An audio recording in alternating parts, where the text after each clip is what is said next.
بسم الله الرحمن الرحيم. تبارك الذي بيده الملك وهو على كل شيء قدير، الذي خلق الموت والحياة ليبلوكم أيكم أحسن عملا وهو العزيز الغفور، الذي خلق 7 سماوات طباقا ما ترى في خلق الرحمن من تفاوت فارجع البصر هل ترى من فطور، ثم ارجع البصر كرتين ينقلب إليك البصر خاسئا وهو حسير، ولقد زينا السماء الدنيا بمصابيح وجعلناها رجوما للشياطين وأعتدنا لهم عذاب السعير، وللذين كفروا بربهم عذاب جهنم وبئس المصير. إذا ألقوا فيها سمعوا لها شهيقا وهي تفور تكاد تميز من الغيظ، كلما ألقي فيها فوج سألهم خزنتها ألم يأتكم نذير، قالوا بلى قد جاءنا نذير فكذبنا وقلنا ما نزل الله من شيء إن أنتم إلا في ضلال كبير، وقالوا لو كنا نسمع أو نعقل ما كنا في أصحاب السعير، فاعترفوا بذنبهم فسحقا لأصحاب السعير. إن الذين يخشون ربهم بالغيب لهم مغفرة وأجر كبير. وأسروا قولكم أو اجهروا به إنه عليم بذات الصدور، ألا يعلم من خلق وهو اللطيف الخبير. هو الذي جعل لكم الأرض ذلولا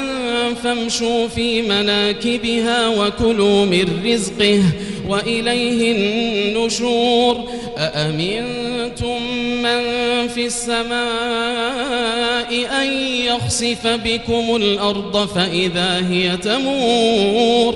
أم أمنتم من في السماء أن يرسل عليكم حاصبا فستعلمون كيف نذير. ولقد كذب الذين من قبلهم فكيف كان نكير. أولم يروا إلى الطير فوقهم صافات ويقبضن ما يمسكهن إلا الرحمن إنه بكل شيء بصير. أمن هذا الذي هو جند لكم ينصركم من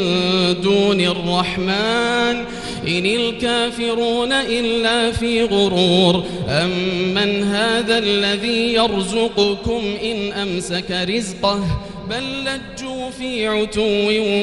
ونفور. أفمن يمشي مكبا على وجهه أهدى أمن يمشي سويا على صراط مستقيم. قل هو الذي أنشأكم وجعل لكم السمع والأبصار والأفئدة قليلا ما تشكرون. قل هو الذي ذرأكم في الأرض وإليه تحشرون. ويقولون متى هذا الوعد إن كنتم صادقين. قل إنما العلم عند الله وإنما أنا نذير مبين. فلما رأوه زلفة سيئت وجوه الذين كفروا وقيل هذا الذي كنتم به تدعون. قل أرأيتم إن أهلكني الله ومن معي أو رحمنا فمن يجير الكافرين من عذاب أليم. قل هو الرحمن آمنا به وعليه توكلنا فستعلمون من هو في ضلال مبين قل أرأيتم إن أصبح ماؤكم غورا فمن يأتيكم بماء معين. بسم الله الرحمن الرحيم. نون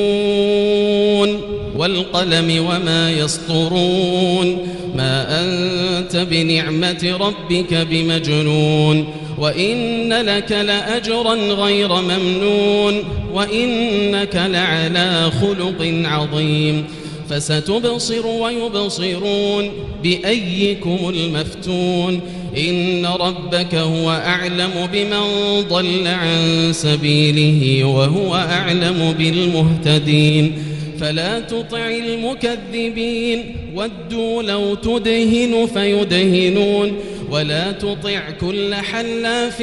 مهين هماز مشاء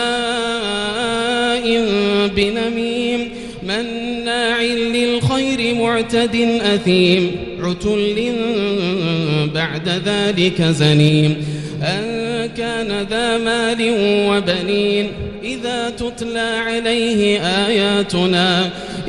تتلى عليه آياتنا قال أساطير الأولين سنسمه على الخرطوم إنا بلوناهم كما بلونا أصحاب الجنة إذ أقسموا ليصرمنها مصبحين ولا يستثنون فطاف عليها طائف من ربك وهم نائمون فأصبحت كالصريم فتنادوا مصبحين أن اغدوا على حرثكم إن كنتم صارمين فانطلقوا وهم يتخافتون ألا يدخلنها اليوم عليكم مسكين وغدوا على حرد قادرين فلما رأوها قالوا إنا لضالون بل نحن محرومون قال أوسطهم ألم أقل لكم لولا تسبحون قالوا سبحان ربنا إنا كنا ظالمين فأقبل بعضهم على بعض يتلاومون قالوا يا ويلنا إنا كنا طاغين عسى ربنا أن يبدلنا خيرا منها إنا إلى ربنا راغبون كذلك العذاب ولعذاب الآخرة أكبر لو كانوا يعلمون إن للمتقين عند ربهم جنات النعيم أفنجعل المسلمين كالمجرمين ما لكم كيف تحكمون أم لكم كتاب فيه تدرسون إن لكم فيه لما تخيرون أم لكم أيمان علينا بالغة إلى يوم القيامة إن لكم لما تحكمون سلهم أيهم بذلك زعيم أم لهم شركاء فليأتوا بشركائهم إن كانوا صادقين يوم يكشف عن ساق ويدعون إلى السجود فلا يستطيعون خاشعة أبصارهم ترهقهم ذلة وقد كانوا يدعون إلى السجود وهم سالمون فذرني ومن يكذب بهذا الحديث سنستدرجهم من حيث لا يعلمون وأملي لهم إن كيدي متين أم تسألهم أجرا فهم من مغرم مثقلون أم عندهم الغيب فهم يكتبون فاصبر لحكم ربك ولا تكن كصاحب الحوت إذ نادى وهو مكظوم لولا أن تداركه نعمة من ربه لنبذ بالعراء وهو مذموم فاجتباه ربه فجعله من الصالحين وإن يكاد الذين كفروا ليزلقونك بأبصارهم لما سمعوا الذكر ويقولون إنه لمجنون وما هو إلا ذكر للعالمين.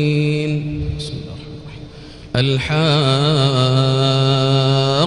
ما الحاقة وما أدراك ما الحاقة كذبت ثمود وعاد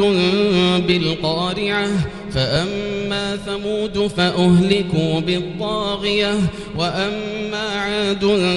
فأهلكوا بريح صرصر عاتية سخرها عليهم 7 ليال و8 أيام حسوما فترى القوم فيها صرعى كأنهم أعجاز نخل خاوية فهل ترى لهم من باقية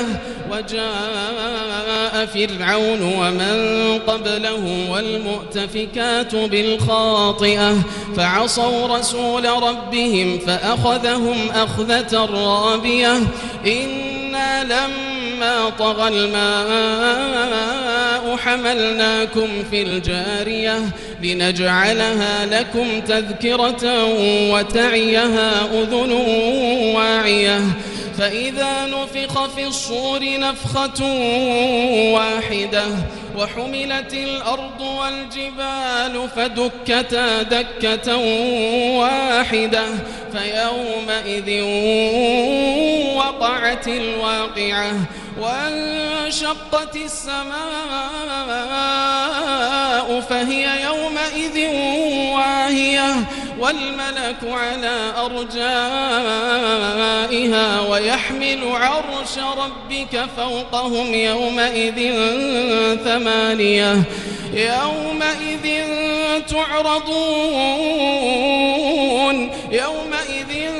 تعرضون لا تخفى منكم خافية فأما من أوتي كتابه بيمينه فيقول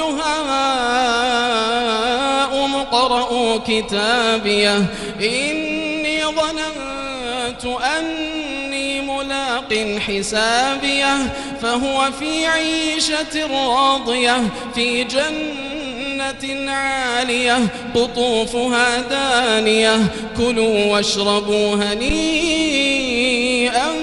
بما أسلفتم في الأيام الخالية وأما من أوتي كتابه بشماله فيقول يا ليتني لم أوت كتابيه ولم أدر ما حسابيه يا ليتها كانت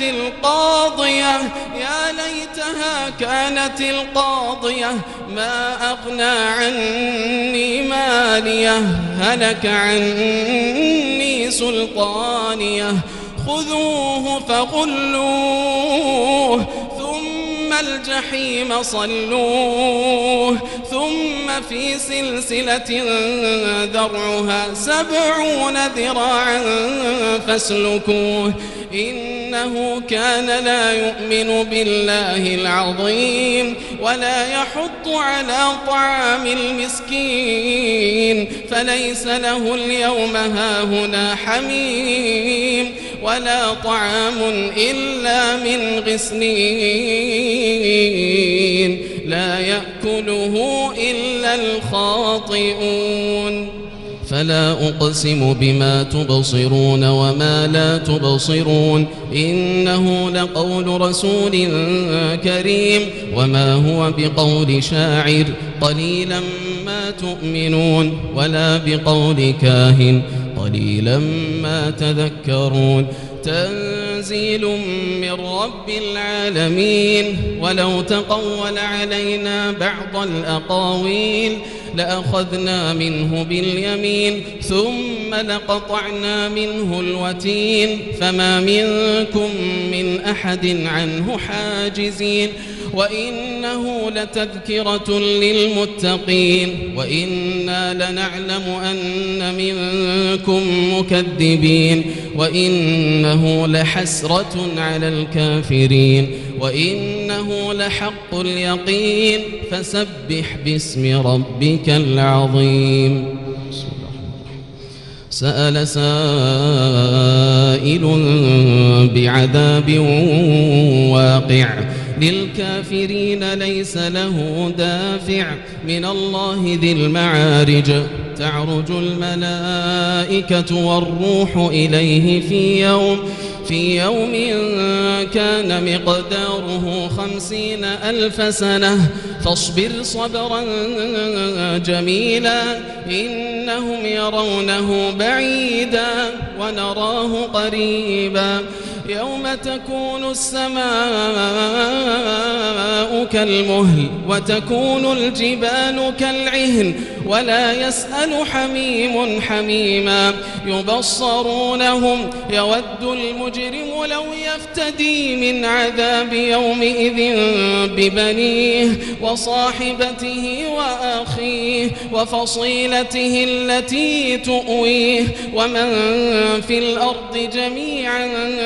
ثم ينجيه كلا إنها لظى نزاعة للشوى تدعو من أدبر وتولى وجمع فأوعى إن الإنسان خلق هلوعا إذا مسه الشر جزوعا وإذا مسه الخير منوعا إلا المصلين الذين هم على صلاتهم دائمون والذين في أموالهم حق معلوم للسائل والمحروم والذين يصدقون بيوم الدين والذين هم من عذاب ربهم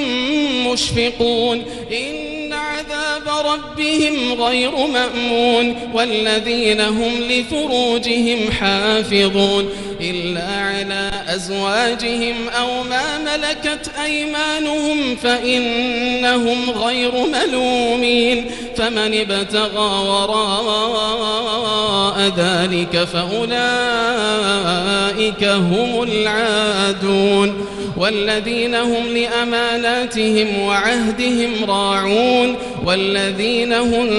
بشهاداتهم قائمون والذين هم على صلاتهم يحافظون أولئك في جنات مكرمون فما للذين كفروا قبلك مهطعين عن اليمين وعن الشمال عزين أيطمع كل امرئ منهم أن يدخل جنة نعيم كلا إنا خلقناهم مما يعلمون فلا أقسم برب المشارق والمغارب إنا لقادرون على أن نبدل خيرا منهم وما نحن بمسبوقين فذرهم يخوضوا ويلعبوا حتى يلاقوا يومهم الذي يوعدون يوم يخرجون من الأجداث سراعا كأنهم إلى نصب يوفضون خاشعة أبصارهم ترهقهم ذلة ذلك اليوم الذي كانوا يوعدون. إنا أرسلنا نوحا إلى قومه أن أنذر قومك من قبل أن يأتيهم عذاب أليم قال يا قوم إني لكم نذير مبين أن اعبدوا الله واتقوه وأطيعون يغفر لكم من ذنوبكم ويؤخركم إلى أجل مسمى إن أجل الله إذا جاء لا يؤخر لو كنتم تعلمون قال رب إني إني دعوت قومي ليلا ونهارا فلم يزدهم دعائي إلا فرارا وإني كلما دعوتهم لتغفر لهم جعلوا أصابعهم في آذانهم واستغشوا ثيابهم وأصروا واستكبروا استكبارا ثم إني دعوتهم جهارا ثم إني أعلنت لهم وأسررت لهم إسرارا فقلت استغفروا ربكم إنه كان غفارا يرسل السماء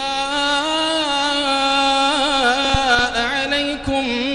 مدرارا ويمددكم بأموال وبنين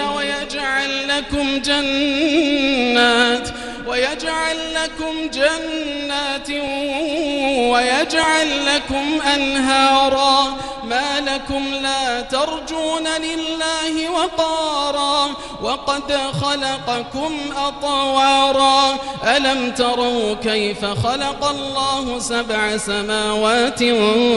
طباقا وجعل القمر فيهن نورا وجعل الشمس سراجا والله أنبتكم من الأرض نباتا ثم يعيدكم فيها ويخرجكم إخراجا والله جعل لكم الأرض بساطا لتسلكوا منها سبلا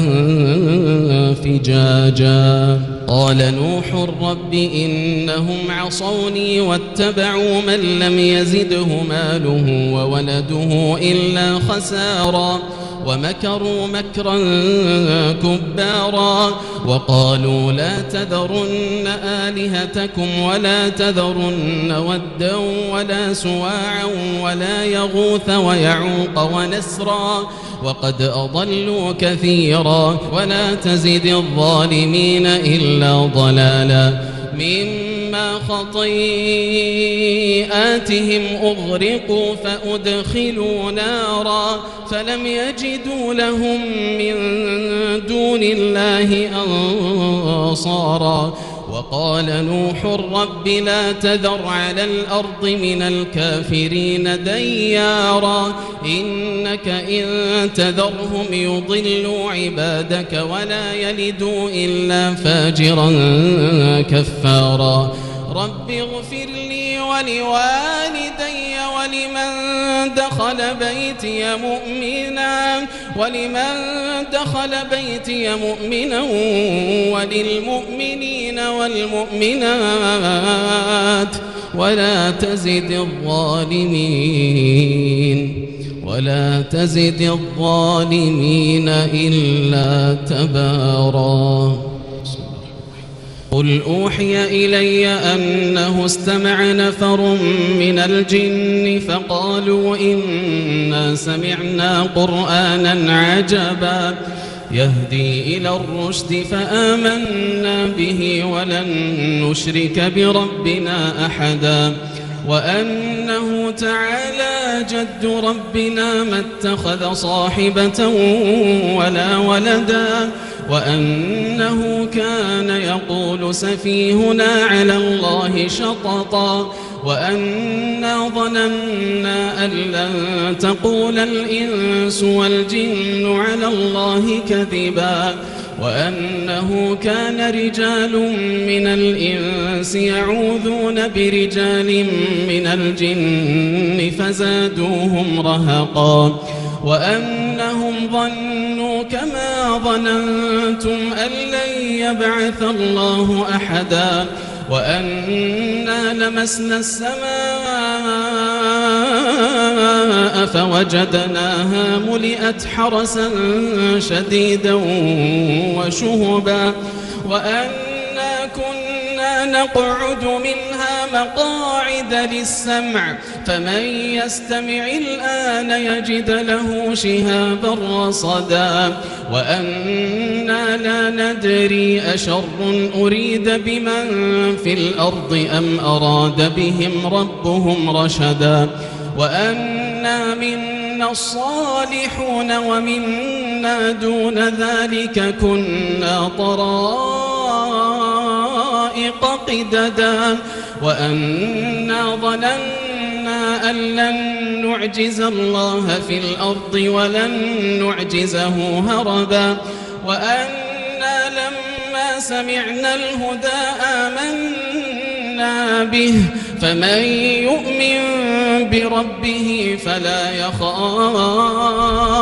فمن يؤمن بربه فلا يخاف بخسا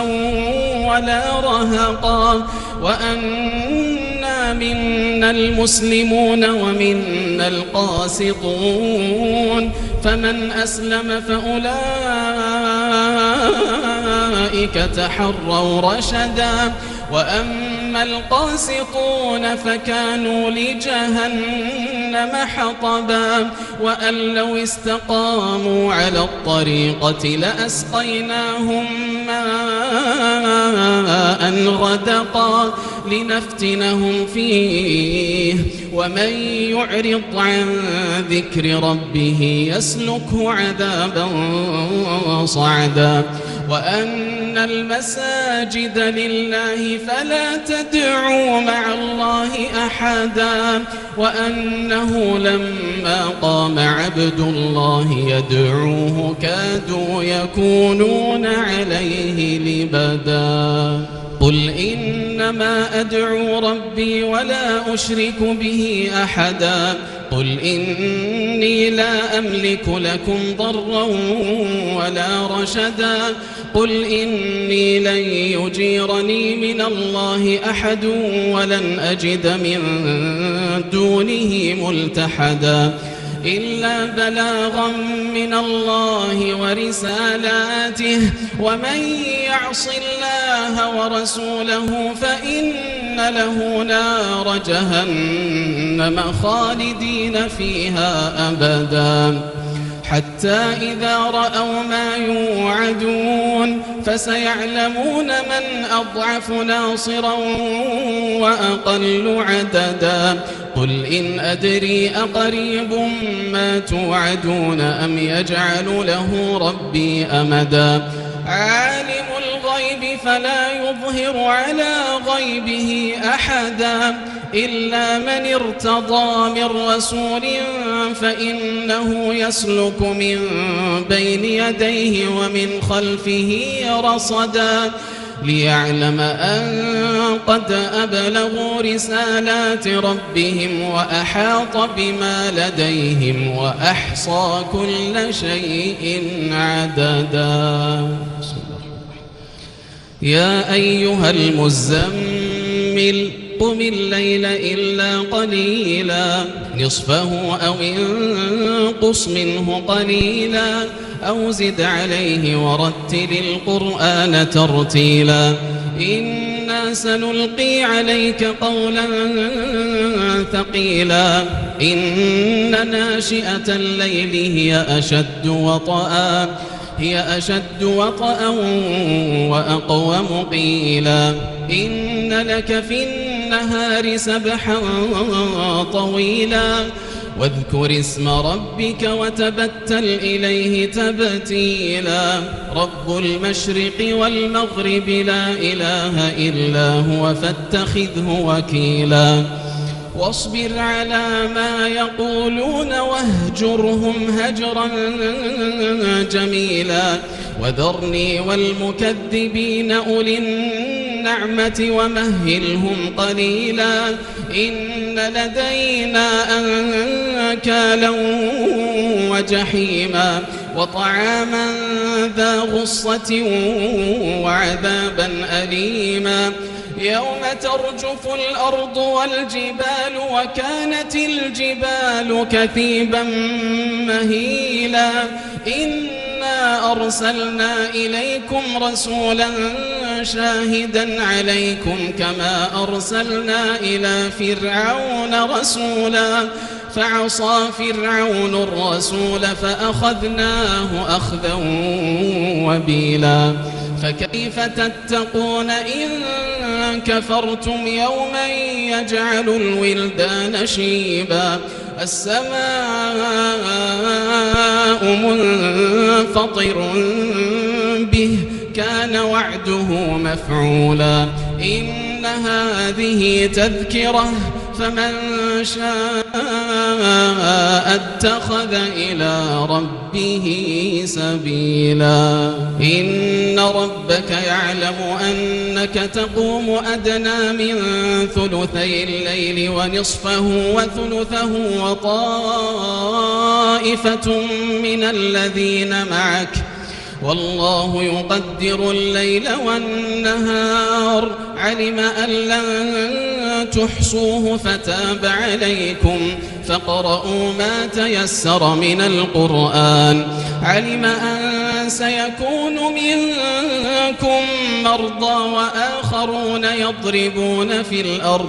وآخرون يضربون في الأرض يبتغون من فضل الله وآخرون يقاتلون في سبيل الله فاقرؤوا ما تيسر منه وأقيموا الصلاة وآتوا الزكاة وأقرضوا الله قرضا حسنا وما تقدموا لأنفسكم من خير تجدوه عند الله هو خيرا وأعظم أجرا واستغفروا الله إن الله غفور رحيم يا أيها المدثر قم فأنذر وربك فكبر وثيابك فطهر والرجز فاهجر ولا تمنن تستكثر ولربك فاصبر فإذا نقر في الناقور فذلك يومئذ يوم عسير على الكافرين غير يسير ذرني ومن خلقت وحيدا وجعلت له مالا ممدودا وبنين شهودا ومهدت له تمهيدا ثم يطمع أن أزيد كلا إنه كان لآياتنا عنيدا سأرهقه صعودا إنه فكر وقدر فقتل كيف قدر ثم قتل كيف قدر ثم نظر ثم عبس وبسر ثم أدبر واستكبر فقال إن هذا إلا سحر يؤثر إن هذا إلا قول البشر سأصليه سقر وما أدراك ما سقر لا تبقي ولا تذر لواحة للبشر عليها 19 وما جعلنا أصحاب النار إلا ملائكة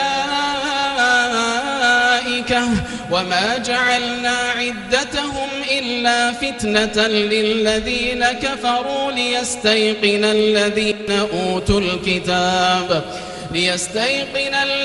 أوتوا الكتاب ويزداد الذين آمنوا إيمانا ولا يرتاب الذين أوتوا الكتاب والمؤمنون وليقول الذين في قلوبهم مرض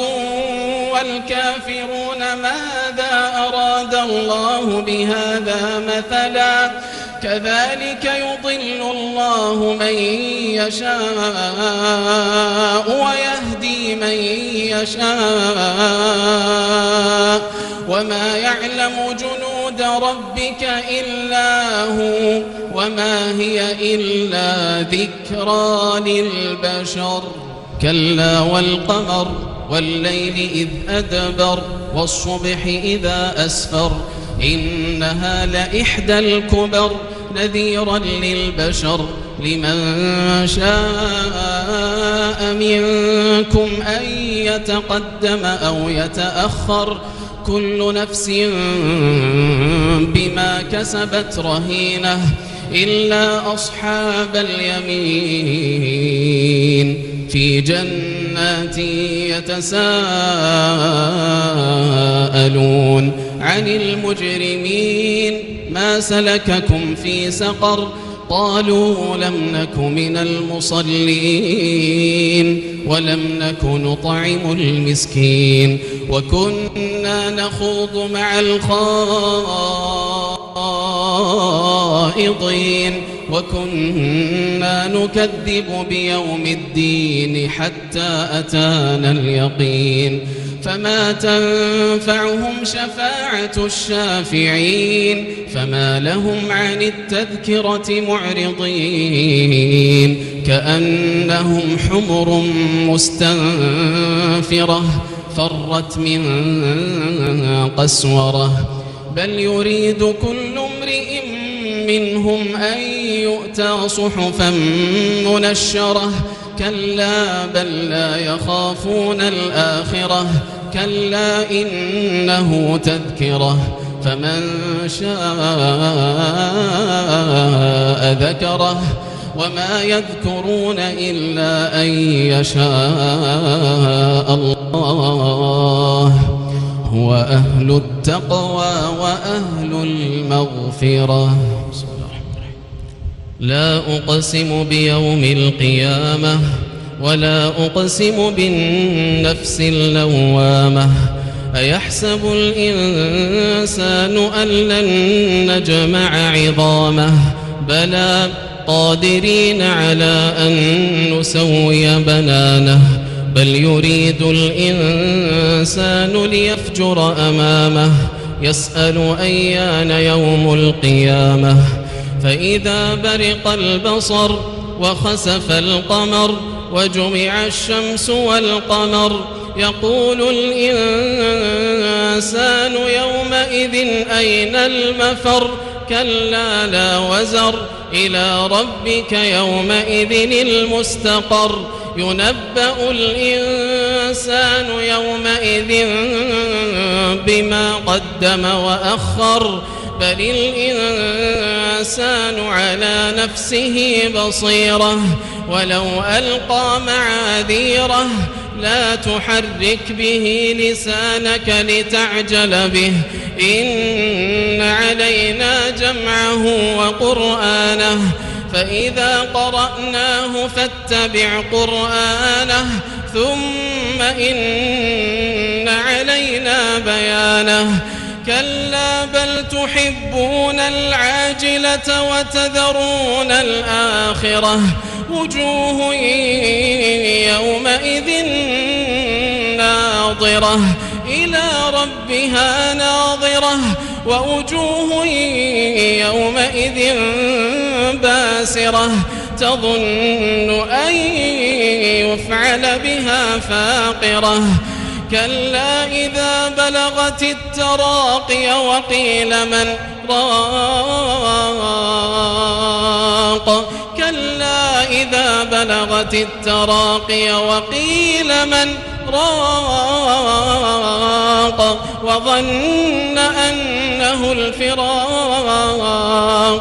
والتفت الساق بالساق إلى ربك يومئذ المساق فلا صدق ولا صلى ولكن كذب وتولى ثم ذهب إلى أهله يتمطى أولى لك فأولى ثم أولى لك فأولى أيحسب الإنسان أن يترك سدى ألم يك نطفة من مني يمنى ثم كان علقة فخلق فسوى فجعل منه الزوجين الذكر والأنثى أليس ذلك بقادر على أن يحيي الموتى هل أتى على الإنسان حين من الدهر لم يكن شيئا مذكورا إنا خلقنا الإنسان من نطفة أمشاج نبتليه فجعلناه سميعا بصيرا إنا هديناه يهديه السبيل إما شاكرا وإما كفورا إنا أعتدنا للكافرين سلاسل وأغلالا وسعيرا إن الأبرار يشربون من كأس كان مزاجها كافورا عينا يشرب بها عباد الله يفجرونها تفجيرا يوفون بالنذر ويخافون يوما كان شره مستطيرا ويطعمون الطعام على حبه مسكينا ويتيما وأسيرا إنما نطعمكم لوجه الله لا نريد منكم جزاء ولا شكورا إنا نخاف من ربنا يوما عبوسا قمطريرا فوقاهم الله شر ذلك اليوم ولقاهم نضرة وسرورا وجزاهم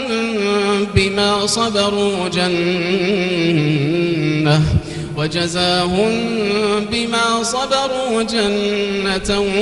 وحريرا متكئين فيها على الأرائك لا يرون فيها شمسا ولا زمهريرا ودانية عليهم ظلالها وذللت قطوفها تذليلا ويطاف عليهم بآنية من فضة وأكواب كانت قوارير من فضة قدروها تقديرا ويسقون فيها كأسا كان مزاجها زنجبيلا عينا فيها تسمى سلسبيلا ويطوف عليهم ولدان مخلدون إذا رأيتهم حسبتهم لؤلؤا منثورا وإذا رأيت ثم رأيت نعيما وملكا كبيرا عاليهم ثياب سندس خضر واستبرق وحلوا أساور من فضة وسقاهم ربهم شرابا طهورا إن هذا كان لكم جزاء وكان سعيكم مشكورا إنا نحن نزلنا عليك القرآن تنزيلا فاصبر لحكم ربك ولا تطع منهم آثما أو كفورا واذكر اسم ربك بكرة وأصيلا ومن الليل فاسجد له وسبحه ليلا طويلا إن هؤلاء يحبون العاجلة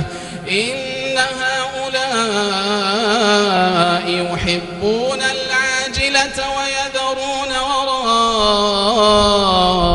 يوما ثقيلا نحن خلقناهم وشددنا أسرهم وإذا شئنا بدلنا أمثالهم تبديلا إن هذه تذكرة فمن شاء اتخذ إلى ربه سبيلا وما تشاءون إلا أن يشاء الله إن الله كان عليما حكيما يدخل من يشاء في رحمته والظالمين أعد لهم عذابا أليما والمرسلات عرفا فالعاصفات عصفا والناشرات نشرا فالفارقات فرقا فالملقيات ذكرا عذرا أو نذرا إنما توعدون لواقع فإذا النجوم طمست وإذا السماء فرجت وإذا الجبال نسفت وإذا الرسل أقتت لأي يوم أجلت ليوم الفصل وما أدراك ما يوم الفصل ويل يومئذ للمكذبين ألم نهلك الأولين ثم نتبعهم الآخرين كذلك نفعل بالمجرمين ويل يومئذ للمكذبين ألم نخلقكم من ماء مهين فجعلناه في قرار مكين إلى قدر معلوم فقدرنا فنعم القادرون ويل يومئذ للمكذبين ألم نجعل الأرض كفاتا أحياء وأمواتا وجعلنا فيها رواسي شامخات وأسقيناكم ماء فراتا ويل يومئذ للمكذبين انطلقوا إلى ما كنتم به تكذبون انطلقوا إلى ظل ذي 3 شعب لا ظليل ولا يغني من اللهب إنها ترمي بشرر كالقصر كأنه جمالة صفر ويل يومئذ للمكذبين هذا يوم لا ينطقون ولا يؤذن لهم فيعتذرون ويل يومئذ للمكذبين هذا يوم الفصل جمعناكم والأولين فإن كان لكم كيد فكيدون ويل يومئذ للمكذبين إن المتقين في ظلال وعيون وفواكه مما يشتهون كلوا واشربوا هنيئا بما كنتم تعملون إنا كذلك نجزي المحسنين ويل يومئذ للمكذبين كلوا وتمتعوا قليلا إنكم مجرمون ويل يومئذ للمكذبين وإذا قيل لهم اركعوا لا يركعون ويل يومئذ للمكذبين فبأي حديث بعده يؤمنون